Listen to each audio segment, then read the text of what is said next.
Hello and welcome to Lantern Lane Stories. Tonight's story is The Cat Who Sailed to the End of the World. The Thames smelled of salt and coal smoke that August morning.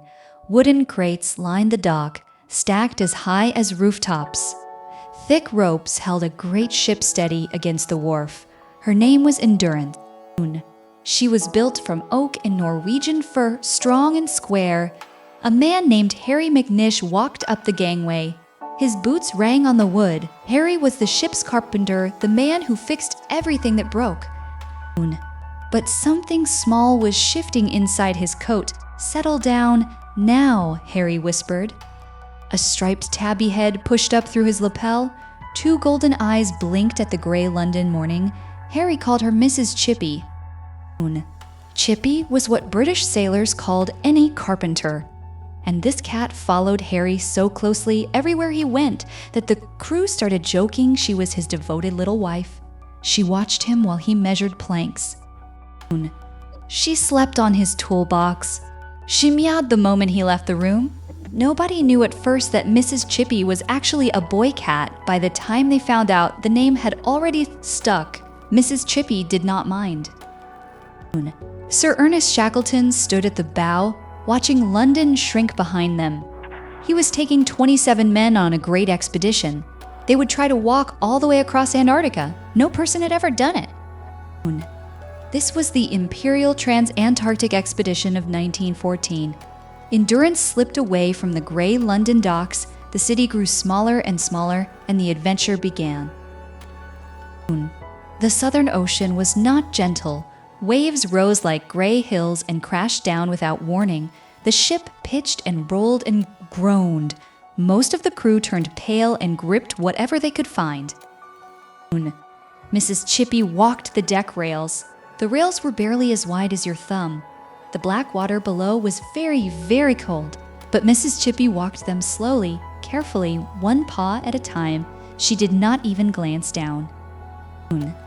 Captain Frank Worsley watched her one afternoon. He got out his diary and wrote that she climbed the rigging exactly after the manner of a seaman going aloft. The crew loved her for it. She was bold where they were afraid. At night, she curled beside Harry in his bunk. The smell of sawdust always clung to her fur. Her purring was the steadiest, warmest sound on the whole ship. Then one September night, something dreadful happened. Mrs. Chippy tumbled through an open porthole. She splashed into the dark water below. The sailor on watch heard a small, frightened cry. He turned the ship around at once. The ship's biologist, Robert Clark, leaned over the rail with a long net. He scooped Mrs. Chippy out of the freezing sea. She was soaking wet and shivering. She shook herself, sneezed twice, and walked straight back to find Harry. The whole crew burst out laughing with relief. "She's tougher than all of us put together," Harry said. He dried her fur with his own scarf. Mrs. Chippy purred as if nothing had happened at all. The ice appeared quietly, like a secret arriving. First, thin white discs at the edge of the water. Then slabs as big as wagons. Then, one January morning in 1915, walls of blue-white ice rose up on every side. Endurance stopped. She could not move forward or backward. The ice had closed around her completely. "We are beset," Shackleton told the crew. That meant stuck fast. They waited. Days became weeks, weeks became months. The ice slowly squeezed the wooden hull. At night, the ship groaned and creaked like an old tree in a winter storm. But inside, the men played cards, read books, and told stories by lamplight. Mrs. Chippy went from lap to lap, spreading warmth like a small purring stove. She had no idea where Antarctica was. She only knew that Harry was near. The food bowl was full, and the bunk was soft. But in October of 1915, after 10 long months, the ice pressed too hard. The ship's timbers began to split. Cold water poured in through the hull. "Abandon ship," Shackleton ordered. The men grabbed sleeping bags, food, and 3 small wooden lifeboats. They dragged everything out onto the flat ice. Then they watched their ship sink slowly into the dark water below. Endurance was gone. Now Shackleton stood on the ice with 28 men and 3 small boats. 600 miles of frozen ocean lay between them and safety. He looked at the animals, the sled dogs, and Mrs. Chippy. He made the hardest decision of his life. The small boats were already as full as they could be. The animals could not survive what was coming. Harry McNish stood very still when he heard he did not speak.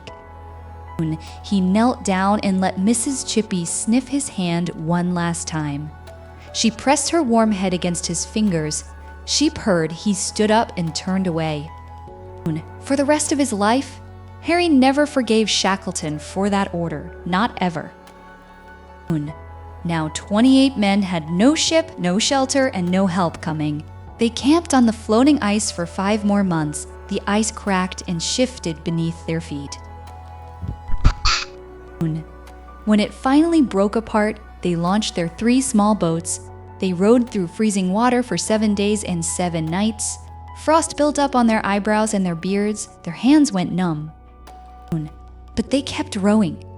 They reached a tiny, rocky island called Elephant Island. It was the first solid ground they had stood on in nearly 500 days. Shackleton left most of the men there to wait. He chose 5 others, including Harry McNish, and sailed on in the smallest boat. The boat was called the James Caird. It was barely as long as a big sitting room. They crossed 800 miles of the most violent ocean on Earth.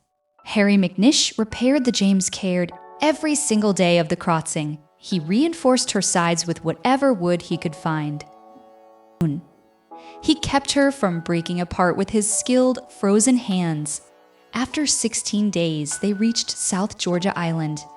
Then Shackleton hiked over mountains that no one had ever crossed before. He found a whaling station. He found help. He went back and rescued every single man still waiting on Elephant Island. In August of 1916, all 28 men returned home. Every single one. People across the world called it a miracle. It was one of the greatest survival stories in all of human history. But Harry was quiet when the celebrating was done. He always missed Mrs. Chippy. He always would. The years after the expedition were not easy for Harry McNish. He had helped keep the James Caird alive in the most terrible ocean on Earth, but the expedition gave medals to some men and not to others. Harry did not receive one. He had once disagreed with Shackleton on the ice, and Shackleton remembered. Harry sailed far away to Wellington in New Zealand. He worked quietly on the docks there for the rest of his days. He died in 1925. He was buried on a green, windy hillside in Karori Cemetery. Wellington, for many years, his grave was small and plain, but people began to remember. They remembered the carpenter whose hands had helped bring 28 men home. They remembered a striped tabby cat who had followed her person through storm and ice and darkness. And in 2004, 89 years after Endurance sank, the New Zealand Antarctic Society did something beautiful.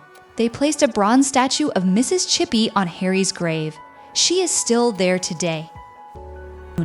A small tabby cat cast in bronze resting at his feet, still following him. Right there beside him. Visitors come to Wellington and find the grave on the quiet hillside. They see the little bronze cat. Sometimes they reach out and touch her ears. She found him, they say softly, and she did. The ship is long gone. The ice has moved on, but Mrs. Chippy and Harry are together again, forever. Tonight, in London, someone is falling asleep, thinking of a striped cat walking a ship's rail in the middle of a dark, wild ocean. They are thinking of 28 men who rowed home through frozen seas and made it. And far away on a green hillside in Wellington, a small bronze cat keeps her quiet watch under the southern stars, and so London also slowly fell asleep. Good night.